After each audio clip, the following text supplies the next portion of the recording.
ఇప్పుడు ఉండేది 9 ప్లానెట్స్ కాదంట, 8 ప్లానెట్స్ అంట. 9th ప్లానెట్ ప్లూటో ఎక్కడికో వెళ్ళిపోయిందంట. నీకు జనరల్ నాలెడ్జ్ చాలా బాగుంది నాన్న.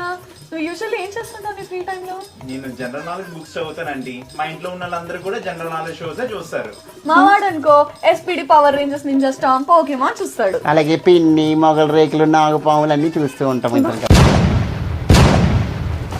అవును, మొన్న రిజల్ట్స్ వచ్చాయి కదా, నీకు ఎన్ని పాయింట్స్ వచ్చాయి నాన్న? నాకు 9.5 వచ్చాయండి. మరి మనకేంటి 9.2 దగ్గర ఆడిపోయి సుజాత గారు వాళ్ళ అబ్బాయి 9.8, అనురాధ లాంటి వాళ్ళ అబ్బాయి 9.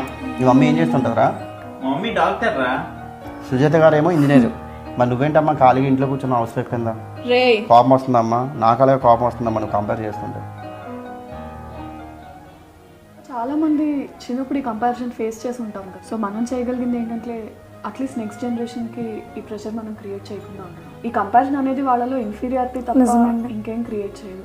స్టార్ట్అప్ పెట్టిన ప్రతివాడు బిల్ గేట్స్ అవ్వలేడు, సినిమాలు చేసిన ప్రతివాడు చిరంజీవి అయిపోలేడు. కానీ అట్లీస్ట్ వాడికి నచ్చింది చేస్తే వాడు హ్యాపీగా ఉంటాడు.